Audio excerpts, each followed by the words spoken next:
আমাদের পার্শ্ববর্তী দেশে কোরবানির পশু জবাই করতে দেওয়া হবে না, আর দিলেও সেটা রোগাক্রান্ত হবে।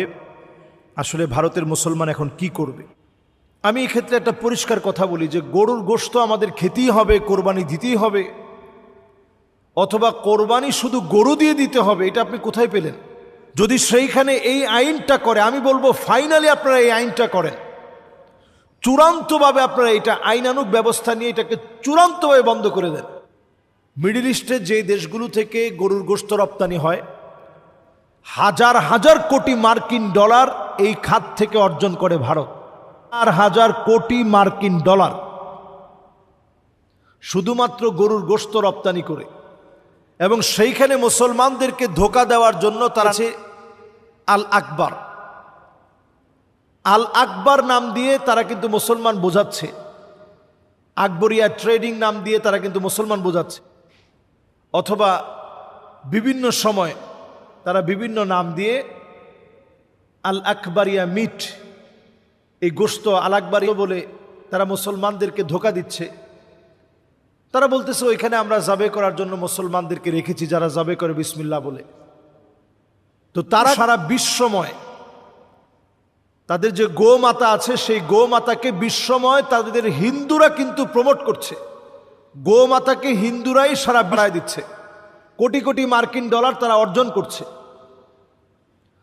যদি এইবার নিষিদ্ধ করা হয়, তারা যেন চূড়ান্তভাবে নিষেধ করে, এবং নিষিদ্ধ করে দুইটা প্রাণী, একটা হচ্ছে গরু আর একটা হচ্ছে মহিষ। কারণ তারা জানে যে এই দুইটা মানুষ বেশি কোরবানি দিয়ে থাকে। কিন্তু আসলে শুধু এই দুইটাতে কোরবানি সীমাবদ্ধ মোটেও না।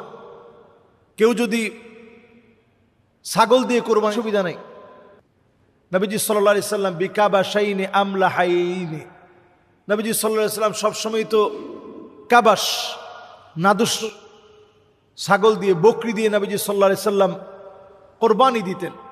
সাহাবাই کرام বকরি দিয়ে কোরবানি দিছেন। হ্যাঁ, উঠে 7 শরীকে কোরবানির বিষয়টা সফর অবস্থায় আসছে, ওইটা থেকে মাসআলার ইস্তেনবাত হয়েছে যে 7 জনে অংশগ্রহণ দেওয়া যেতে পারে, যেটা আমরা 7 নামে, আমরা 7 অংশগ্রহণে আল্লাহর নামে 7 জন মিলে আল্লাহর নামে আমরা কোরবানি করে থাকি।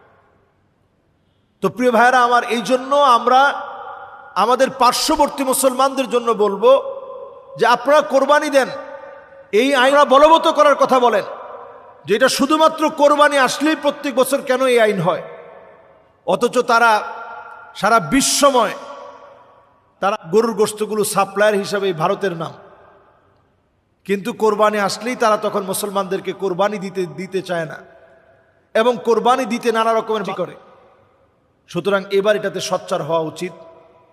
এবং আমরাও দেখি বাংলাদেশে যে কোরবানি যখন আসে তখন তাদের দেশের গরুলে বাংলাদেশের গরু তখন দাম কমে যায়, সংকট তৈরি হয়, নানা রকমের সমস্যার সৃষ্টি হয়। সুতরাং তারা আমাদেরকে গরু না দিলে বরং আমরা আমাদেরটা নিয়ে যতটুকু, দেখবেন এটার মধ্যে বরকত বেশি থাকবে। মানুষও দেখবেন নিজের যা আছে এটা নিয়ে সক্রিয় হয়ে মানুষ কোরবানি করবে। আমাদের পশুর ন্যায্য মূল্যটা মানুষ পাবে। যারা দিনের পর দিন কষ্ট করে একটা পশুকে লালন পালন করে, তারাও তাদের হকটা বুঝে পাবে। আল্লাহ আমাদেরকে, আমাদের দেশের মানুষকে আল্লাহ তাআলা হেফাজত করুক। পার্শ্ববর্তী দেশের মানুষকে আল্লাহ তাআলা জালেমদের হাত থেকে হেফাজত করুক। কোরবানির সময়টা যেন সত্যিকারের আত্মত্যাগের মধ্য দিয়ে আমরা উদযাপন করতে পারি। আল্লাহ তাআলা আমাদেরকে কবুল করুক। আসসালামু